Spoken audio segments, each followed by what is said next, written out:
আবারও স্বাগত। ২১শে বিজনেসের সঙ্গে আছি মহিমা পলি। রাশিয়ার কাছ থেকে তেল কেনার কারণে ভারত সহ বেশ কিছু দেশের উপর ৫০০% পর্যন্ত আমদানি শুল্ক আরোপ করার একটি বিলে সম্মতি দিয়েছেন মার্কিন প্রেসিডেন্ট ডোনাল্ড ট্রাম্প। এতে চরম বেকায়দায় পড়বে ভারত। বিলটি পাশ হলে যুক্তরাষ্ট্র সেসব দেশের উপর কঠোর অর্থনৈতিক ব্যবস্থা নিতে পারবে যারা রাশিয়ার কাছ থেকে তেল বা ইউরেনিয়াম কিনছে। ট্রাম্প এই দ্বিপক্ষীয় রাশিয়ার উপর নিষেধাজ্ঞা দিতেই এই সম্মতি দিয়েছেন। এর লক্ষ্য হল রাশিয়ার ব্যবসায়িক অংশীদার বিশেষ করে ভারত, চীন ও ব্রাজিলের উপর চাপ সৃষ্টি করা। রিপাবলিকান লিন্ডসে গ্রাহাম ও ডেমোক্র্যাট সিনেটর রিচার্ড ব্লুমেনথাল বিলটি তৈরি করেছেন। এতে রাশিয়ার তেল, গ্যাস, ইউরেনিয়াম ও অন্যান্য পণ্য কিনছে এমন দেশগুলোর উপর সর্বোচ্চ ৫০০% পর্যন্ত শুল্ক ও দ্বিতীয় পর্যায়ের নিষেধাজ্ঞা আরোপে ট্রাম্প প্রশাসনকে ক্ষমতা দেওয়া হয়েছে। এর উদ্দেশ্য হল রাশিয়ার সামরিক কর্মকাণ্ডের বড় অংশের অর্থের উৎস বন্ধ করে দেয়া।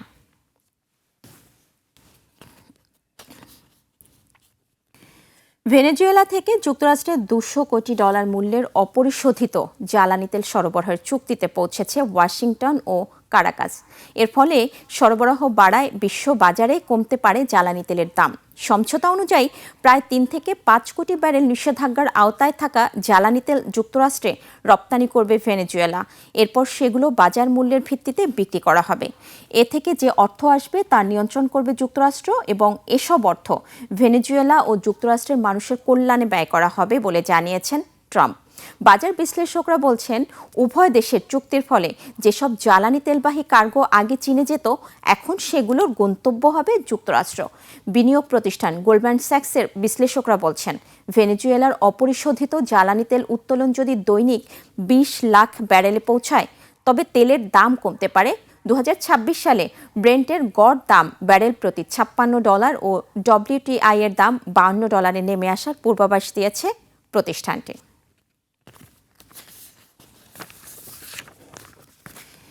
বিপুল পরিমাণ বিরল খনিজ ও তেল গ্যাসের ভান্ডার গ্রিনল্যান্ড অধিগ্রহণের বিকল্প পথ নিয়ে আলোচনা করছে যুক্তরাষ্ট্র, যার মধ্যে সামরিক শক্তিরও ব্যবহার থাকবে বলে জানিয়েছে হোয়াইট হাউস।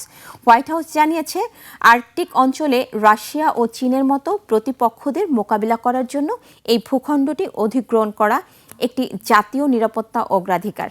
এছাড়া আরও বলা হয়, মার্কিন সামরিক বাহিনীকে ব্যবহার করা সবসময় প্রেসিডেন্টের সিদ্ধান্তের উপর নির্ভর করে। ওয়াশিংটন গ্রিনল্যান্ডের ভৌগোলিক অবস্থান এবং সেখানে থাকা বিপুল খনিজ সম্পদের বিশাল ভাণ্ডারকে মার্কিন স্বার্থের জন্য অত্যন্ত গুরুত্বপূর্ণ মনে করছে।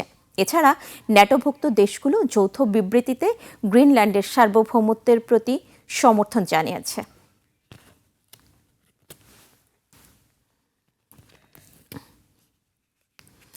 যুক্তরাষ্ট্রের লাস ভেগাসে 4 দিনব্যাপী অনুষ্ঠিত হচ্ছে বিশ্বের সবচেয়ে বড় ইলেকট্রনিক পণ্যের মেলা কনজিউমার ইলেকট্রনিক শো। প্রযুক্তি দুনিয়ার নতুন বছরের দিক নির্দেশনা নির্ধারণে গুরুত্বপূর্ণ ভূমিকা রাখতে বরাবরের মতো এবারও নতুন নতুন পণ্যের পসরা বসেছে মেলায়। এর আয়োজন ঘিরে ব্যাপক কৌতূহল প্রযুক্তিপ্রেমীদের। এবারের মেলায় কৃত্রিম বুদ্ধিমত্তা, স্বাস্থ্যসেবা যন্ত্র, রোবোটিক্স, ডিজিটাল স্বাস্থ্য পরীক্ষার স্বয়ংক্রিয় যান আর হিউম্যান এড রোবট আলোচনা এসেছে। বিস্তারিত দেখুন আফসানা নীলার রিপোর্টে। ধরুন আপনি একটি যন্ত্রের 2টি হাতল ধরে দাঁড়িয়ে আছেন, আর এর সাথে সাথে হয়ে যাচ্ছে আপনার দৈহিক স্বাস্থ্য পরীক্ষা। ঠিক তাই, যুক্তরাষ্ট্রের লাস ভেগাসে অনুষ্ঠিত বিশ্বের সবচেয়ে বড় প্রযুক্তি প্রদর্শনীতে আনা হয়েছে এমন যন্ত্র, যেখানে ডিজিটাল এবং স্বয়ংক্রিয়ভাবে AI বুদ্ধিমত্তার মধ্য দিয়ে যে কারো স্বাস্থ্য পরীক্ষা করা হচ্ছে। বডি স্ক্যান 2 এর লক্ষ্য আপনার দীর্ঘস্থায়ী রোগের প্রাথমিক লক্ষণগুলো খুব দেরি হওয়ার আগেই শনাক্ত করা, যাতে আপনি এর উপর কাজ করতে পারেন। এটি করার জন্য আমরা 60টিরও বেশি বায়োমার্কার সংগ্রহ করি। কার্ডিওভাস্কুলার স্বাস্থ্য এবং আপনার বিপাকীয় স্বাস্থ্যের মূল্যায়ন করা হয় এর মাধ্যমে। প্রদর্শনীতে এবার আলোচনায় এসেছে হিউম্যানয়েড রোবট আর smart hair clipper. Hair clipper মাত্র 15 মিনিটে নির্ভুলভাবে চুল কেটে দেবে আপনার। আর মানুষের মতো দেখতে রোবটগুলো নাচা, বাজার করা, হাসপাতালের কাজে সহায়তা, এমনকি ব্ল্যাক জ্যাক কার্ড বিলানো সবই করবে। এ ধরনের রোবট দৈনন্দিন কাজ যেমন বিছানা গুছিয়ে দেওয়া ও ঘর পরিষ্কার করা আরো সহজ করে দেবে। স্বাস্থ্যসেবায় সহায়তা আর একাকিত্বও কমাবে এগুলো। রিটেল ও কনভেনিয়েন্স স্টোরে রোবটগুলো পুরোপুরি স্বয়ংক্রিয়ভাবে কাজ করছে, যা বেশ মজার। আইপ্যাডে অর্ডার দিলে রোবট সেই অর্ডার গ্রহণ করছে এবং নির্দিষ্ট পণ্যটি তুলে নিয়ে আসছে। এছাড়া গুদামঘর, কারখানা ও ফার্মেসিতেও এসব রোবট কাজ করছে, যার সুবিধা ক্রেতারা নিতে পারেন। এবারের প্রদর্শনীতে নজর কেড়েছে এজিবোটের ড্যান্সিং রোবট। তবে এগুলো সাধারণ ব্যবহারকারীদের জন্য নয়। ছোট রোবটগুলোর দাম প্রায় $50,000 এবং বড়গুলোর দাম এর দ্বিগুণ। মূলত ব্যবসা প্রতিষ্ঠানে বিনোদনের উদ্দেশ্যে ব্যবহারের জন্য এগুলো বাজারজাত করা হবে। তবে এসব প্রযুক্তির অগ্রগতির সঙ্গে প্রশ্নও উঠেছে। এই রোবটগুলো ভবিষ্যতে মানুষের জীবনে ঠিক কিভাবে জায়গা করে নেবে তা নিয়ে অনেকেই শঙ্কা প্রকাশ করেছেন। বিশেষজ্ঞরা বলছেন, হিউম্যানয়েড রোবট অগ্রগতির দৈনন্দিন ধারণাই বদলে দেবে। আফসানা নীলা, ডেস্ক রিপোর্ট, 21 টেলিভিশন। এলপি গ্যাসের বাজারে চরম অরাজকতা সৃষ্টি হয়েছে। দাম বেড়ে প্রায় দ্বিগুণ, মিলছে না পর্যাপ্ত সিলিন্ডার, বিপাকে গ্রাহকরা। এমন পরিস্থিতি সত্ত্বেও আজ থেকে এলপিজির সিলিন্ডার বিক্রি বন্ধের ঘোষণা দিয়েছে এলপি গ্যাস ব্যবসায়ী সমবায় সমিতি। দাবি আদায় না হওয়া পর্যন্ত সারা দেশে এলপিজি সিলিন্ডার সরবরাহ ও বিক্রি বন্ধ রাখবে তারা। এর আগে কমিশন বৃদ্ধি, জরিমানা বন্ধ সহ 6 দফা দাবিতে 24 ঘন্টার আলটিমেটাম দেয় সংগঠনটি। বুধবার সন্ধ্যায় সারা দেশের পরিবেশক ও খুচরা বিক্রেতাদের জন্য এমন এক নোটিশ জারি করেছে ব্যবসায়ী সমিতি।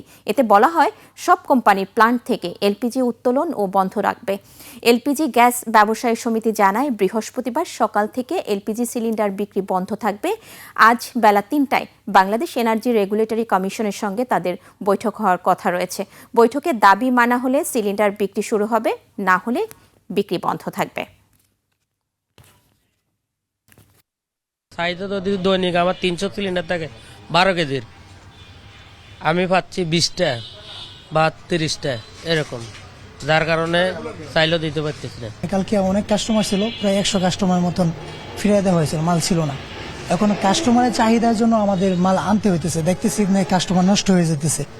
তো এই জন্য বাহির থেকে আপনার ঢাকার বাইরে ডিস্ট্রিক্টে হাজার হাজার মাল হয়তো স্টক করে রেখে দিয়েছে, ওখানে আবার সেল করে ঢাকা কভার করা হইতেছে। পরশু দিন কিনছিলাম একটা 2200 টাকা, এটা কি হ্যাঁ বলে 2500-2600, এটা কোন ধরনের দেশ? তো হরির লুট চলছে। এবার জানাবো আন্তর্জাতিক বাজারে সোনা ও রূপার দাম। আন্তর্জাতিক বাজারে কমেছে স্বর্ণের দাম। প্রতি অউন্স স্বর্ণ বিক্রি হচ্ছে $4,432, যা আগের দিনের চেয়ে $24.41 বেশি। কমেছে রূপার দামও। প্রতি অউন্স রূপা বিক্রি হচ্ছে $76.16, যা আগের কার্যদিবসের তুলনায় $2.02 কম। এদিকে দেশের বাজারে অপরিবর্তিত রয়েছে সোনা ও রূপার দাম।